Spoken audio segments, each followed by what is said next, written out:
Okay, welcome everyone to a new episode of Myth Bust Monday. This week we're going to be looking at the idea that some cooking methods are better than others when it comes to retaining the nutritional quality of vegetables. Now, this video will be somewhat of a follow-up from my previous Myth Bust video on fresh versus frozen fruits and vegetables. So if you haven't had a chance to watch that one yet, I'd recommend checking it out. So first, why is it that some people think certain cooking methods are better than others? Well, it seems to come from two main factors: heat and water. Higher cooking temperatures are claimed to break down or destroy certain vitamins, like vitamin C, and more water is claimed to cause water-soluble vitamins to leach out and be lost in the cooking process. And while there certainly does appear to be some truth to these claims, often the cited studies are examining just one specific vegetable and usually only test one or two different cooking methods, making it difficult to get a good view on their nutritional quality. And although these studies do usually reveal one cooking method to be superior to the others, forming general conclusions from these findings can be misleading, since it makes the assumption that the same vitamin or phytochemical will behave in the same way in different vegetables. This problem was highlighted in one 2015 paper where researchers examined differences in folate, carotenoids, and vitamin C content in 13 frozen vegetables after boiling in water, steaming, pressure steaming, or microwave cooking. And as you can see here in the table,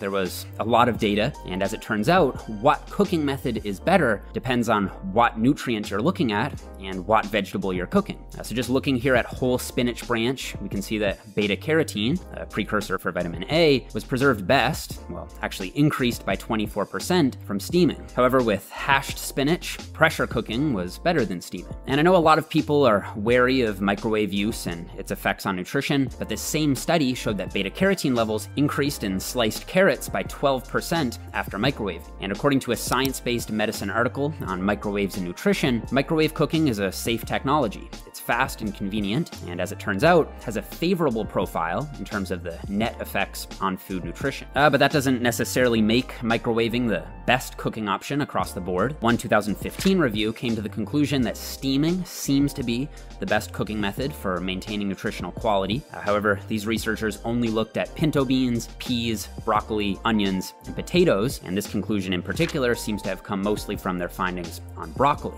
So the only real consistent trend across the literature was that boiling often performed the worst, and this finding actually agrees with the common advice to avoid high temperatures and lots of water, especially for vitamin C content, since boiling did in fact retain the least amount of vitamin C for all 14 vegetables in the Bureau study. However, considering the high degree of variation in the cooking methods, I tend to agree with the author's conclusion that the absence of general results for all components and all vegetables, except for boiling, highlights the difficulty in giving a simple, real recommendation for the cook to best preserve the nutritional quality of frozen vegetables. So to wrap this one up, I would say that the idea that some cooking methods are superior to others in terms of retaining nutritional quality, especially when it comes to vegetables, is somewhat busted. Although it may be possible to, in concept, select the best cooking method for each specific vegetable and then for each specific nutrient, I would say this is extremely impractical, to say the least. I would be aware that on average, steaming might be a bit better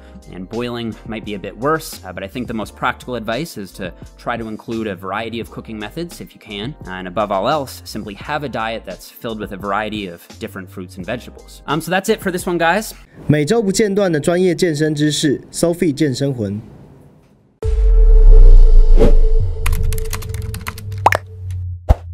来。